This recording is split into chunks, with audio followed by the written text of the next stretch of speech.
Welcome back to the Renegade Report. I'm your host, Francis Mayer, Sports Information Director for BC Athletics, the greatest junior college athletic department in the known universe. Actually, I think the Office of Public Relations and Marketing wants us to say community college because, quite honestly, there's nothing junior about us. 170 conference titles, and we're always looking to add to that pile. I hope that in my career we hit the 200 mark, but then again, it took us over 90 years to reach 170, but as the last 2 weeks have shown us, anything can happen at any time. BC softball at one point this season had lost 7 games in a row. They were in a bit of a tailspin. They were making errors. They were giving up unearned runs, and things just were not working. But in talking to Coach Christy Hill yesterday, she told me that there was sort of a moment where she told people, there's the door.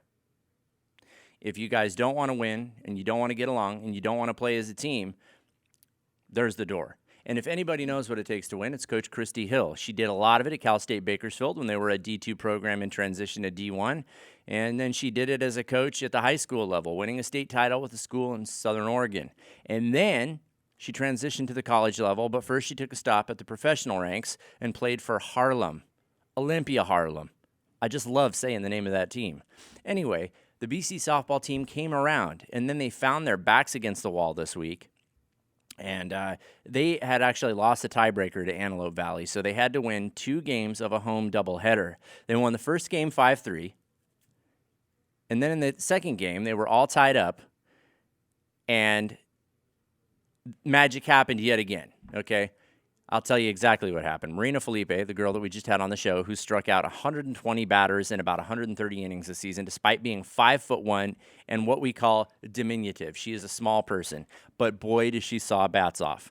She comes into the game, she bats, she gets on base, she reaches third. Now there's an out, and this is where things get confusing for Antelope Valley. Felipe's on third. Our speedy center fielder, Alexis Rodriguez, is up to bat, and she hits a ball to short. And she's got wheels, okay? So she's going to leg it out, and she is going to reach first base. The shortstop was absolutely handcuffed, flips the ball to third as if there's a force out when she could have tagged the runner out. But guess what? Way too late. Felipe's already scored the winning run. Gates take both games from AV, and now they're going to the postseason. We hope baseball can do the same thing. Baseball is in a situation where they own the tiebreaker, essentially. And if they can win one of their next 2 games, and they're on the road today, and then they'll be back home at Jerry Collis Field tomorrow, and if you don't come to the game, I'm going to come find you, and I'm going to insist you come. And I know there's a lot to do because Bakersfield College in Memorial Stadium on our brand new, beautiful track surface is hosting the Western State Conference Track Championships. And I know you want to be out there for that. Carl Bryan's going to be calling the action. The sprinting events start at 3 p.m., and it's going to look so good on that track that you want to be there. I understand that. But baseball also needs your support. So if you're not into the track and field sports, head on over to Jerry Collis Field and give Renegade Baseball the little boost, the little love that they need. They're very fun to watch. We've got a lot of hustle on that team. They play small ball. We've got some good pitching. And we've got some great names on that team, like Hudson Hartley. What a great baseball name. How about this one? Harley Lopez. I mean, is he in a biker gang or is he, a designated hitter, first baseman for Renegade Baseball? He's the latter. Anyway, that was not the only postseason action that we had going on this week. We also hosted the Western State Conference Golf Championships at Rio Bravo Country Club, and I had the very, very fond experience of following our number 1 golfer, who sounds like he should be not a sitcom star, but like a soap opera star. His last name is Chamberlain. And what is your first name, sir? Brad. Oh, Brad. Look at that. Brad Chamberlain. Good Lord. Brad, first of all, thanks for coming on the show today. Thanks for having me. Crazy conditions at Rio Bravo on Monday. Yeah, we had a blessed first round, and then and you had a 78? I shot 79. Okay. I had a blow up hole about halfway through the round, and then had to grind out. Tell me what a blowout hole is. That's when you're playing really well and you make a really big number on one hole, and it kind of jars you mentally, and you've got to stick with it and try and salvage around. And we managed to do that the first round. Unfortunately, Mother Nature didn't cooperate the second round, and we had a little bit tougher of a round. So we did, and you're a guy who has some physical tools. You are not short. You're sitting about 7 inches lower than I am. How tall are you? I'm 6'5". And you're agile. You're agile. Like, you look good when you swing a golf club. Yeah, I got a little bit of a fluid golf swing. It's taking a little bit of time to incorporate, but it's worked out pretty well. It definitely has, but a lot of golf is. Yeah, it's what's between your ears for sure. Yeah, I'd say 90% of it's what's between your ears, and that definitely took into effect on Monday. So. But the weather was nuts. Yeah, it was overcast, and it was sunny. It would be rainy, and then we'd get a patch of sky, and we'd think there was a chance, and then 10 minutes later, there was another pack of clouds coming towards us. I personally have never seen the wind like that at Rio Bravo before. I mean, I love that golf course to death, and normally you get 10, 15-mile-an-hour winds, which aren't a problem out there. But when you've got 30, 40-mile-an-hour winds, and you've got one golf ball that's this big, there's not a whole lot you can do with that. And we saw some high rounds out there. We saw some low rounds that I was pretty shocked by myself. So it was interesting. But it really was, to drive this point home, folks, it was minute to minute. We were pulling out the umbrellas. We were putting them away. Yeah. I remember on hole 16, one of the kids in our group hit a 9-iron, and so the rest of us pulled out a club less, and the wind shifted, and we ended up hitting, I think I hit 6-iron, and another kid in our group hit 5, and it was the shots were no more than 30 seconds apart, and it was unbelievable. I didn't even know what to say. No, none of us did, and you were like having to put a hoodie on and take a hoodie off. And, everybody was though. It was chilly in the morning, and most of my golf sweatshirts are not warm, and so I picked a real big this sweatshirt, and it's not comfortable to swing in, so I was kind of back and forth between putting it on and taking it off, and putting it on and taking it off. But being warm was definitely my key factor out there for sure at the beginning. Well, and it was hard for me because I was following Brad with the camera and some of my equipment, and I wanted to take care of this kid, but I can't give you a ride. I can't do anything for you. A lot of the rules have become more strict because of cheating with parents and bystanders who've been watching. You'll have parents giving signs. I know we've dealt with that in Bakersfield before, where kids have been caught cheating with parents, and it becomes a big problem. So now I believe. How do they give them signs? What does that do for you? I've seen as much as a dad will drop a golf ball to signal club down, or he'll throw a golf ball up in the air to signal club up. I've seen that personally. And what does that mean? Is that an adjustment on your end? So if the wind's in my face and I don't know how many clubs I should take into advantage, should I hit a 7 instead of an 8, or should I hit a 9 instead of an 8? Okay, got you. Basically, if he threw a ball up, it was hit the 7. If he would drop a ball, it was hit the 9. And the kid was all over the pins that day. And it was like, how are you guessing this? Well, when somebody who knows the weather and all that is right there helping you, it makes it a little bit easier. And so they really stress, and if some of the coaches out there will call it too, if they see a parent within 30 yards of you, they'll come up and say something and make sure you get that fixed. And you would be surprised, folks. We had a woman following your group most of the day who wasn't related to anybody. She just liked watching golf. Oh, yeah. The Ventura coach has a lady. She's like the grandma of the team, and she basically takes care of all of the kids in our league pretty much. And so she likes to bounce around and check out the groups, and she tracks all of the scores and all that. Oh, nice. Cool, so welcome presence then. Yeah.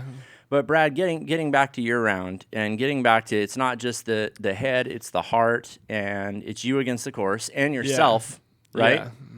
And you're not necessarily competing against the other golfers in the group. And I'll tell you, next time we host a conference championship, I encourage you to come out, because the moment of truth that we'll get to in a little bit is at the end of the day when all the groups come back in and the scores get posted. And, Brad, for you, explain your situation for qualifying for the next round. What were you up against? So I was sitting in the 10 spot going into the match, and I knew I needed to post a good round. The two kids behind me were 0.2 shots and 0.5 shots behind, so I pretty much had to beat them both outright. First round, I played good still, shot 79, and it kind of jarred me a little bit to look at the leaderboard and see that I had gotten beat. I figured 79 was a pretty solid round. It didn't appear to be. The second round, I kind of let my mind start wondering of what happens if I start doing this. And I had a really, really rough day with the putter in my hands. I missed 6 putts inside, 5 feet my first round, and I missed back-to-back 3-footers, which you unfortunately witnessed the second 18, and that led to the downfall of my season, unfortunately. Well, and that's the thing, folks. When we talk about Brad missing these putts, this was cruelties of physics. This was I'm talking about I can't even tell you how close it was. Like hit 3/4 of the cup and bounced out. And Yes. I was sitting. So what happened was I missed a 3-foot putt on my 35th hole out of 36. We played 36, so we walked 2 18s in one day. And I was tired. It's about 10 miles. Yeah. It was 20 miles. 10 miles and 18. Oh, what? Yeah. So I was on about my 19 and a half mile, and I got up there and missed a short putt and knew I had to make birdie coming in, and hit it to 3 feet and hit 3/4 of the hole, and somehow the ball didn't drop, and that's golf. That that is golf. It's that your entire season, unfortunately, and your ability to came advance down on to one stroke, one 3-foot putt, or one shot that didn't go in the water or out of bounds, and it was tough. Like, I remember it didn't really hit me until I looked up and I saw the coaches had the scorecards in the hands, and I kind of started scanning the scoreboard and realized that it was close. And then I looked up and I heard, "We've got a decision," and I just had a gut feeling that last putt had cost me a shot, had cost me a chance at regionals. And deep down, that hurt more than I think I let it show. I went home and literally did not say a word to my parents. I didn't say anything. I went into my room and just buried my head in a pillow. I would have done the same thing. I mean, I feel like doing the same thing for you right now. It was very tough to watch. And you grow fond of athletes. I've definitely grown fond of you, and checking in and seeing how you're doing, and then watching that unfold. What I was describing earlier, we're on the patio of the club at Rio Bravo, and there are these boards. I mean, they're just like paper boards where the team scores are written. Mm-hmm. And slowly these scores trickle in. And I took a picture of Brad that I might have to post on the website, where you see the tension in his face. He's sitting by himself. And there was another golfer who I won't name, who didn't understand Brad's emotional investment in this, and was just like, "Oh, it's just a game," and it's like, "No, it's not." Yeah, you put years of your life into this. How much time? So I put 2 years back to back. I skipped 2 days. I kept track. I skipped 2 days of not going to the golf course. My first 2 years playing golf, and then I had to have knee surgery. That was going to be my freshman year at BC. And then pretty much last year and this year, so I'm on about year 4. And when you put that much time and effort into one certain thing, like you see people nowadays, I guess the big thing is getting like CrossFit. They put so much time and effort into that, and they're offended if you think, "Oh, working out's a joke." Well, just like when someone tells me, "Oh, dude, it's just a game," it's like, for you, it's just a game. For me, that's my way of life. Like, I was banking on going to regionals to hopefully get looked at by a coach, and maybe even if I played well, go to state. And then all of a sudden, it's gone like that. And you got to find something new to do for the next couple of weeks, or to focus on. Yeah. A lot of it has been like, somebody asked me to go golfing the day after we finished, and I literally could not touch my golf clubs. I was furious. I was like, this wouldn't be a good way to play. And I went out and played yesterday, and of course, shot 2 over. Would you know it? Of course. We had a little bit better weather conditions yesterday. Where at? But River Lakes Golf Course. Okay, we didn't go back to the city. Yeah, no, we weren't going back to Rio anytime soon. Gotcha. So, and that's something that I think that Malcolm Gladwell says it takes 10,000 hours to become an expert in anything. And you've definitely put in, if not that many, close to that many hours. And I don't think we've seen the last of you, Brad. Do you plan to try to walk on someplace? Or are you going to try to keep going? Or in golf, you have different options too. Mm-hmm. Right now, I'm not quite sure yet. Part of me wants to start teaching golf to the younger kids, and part of me wants to still go try and walk on to the school.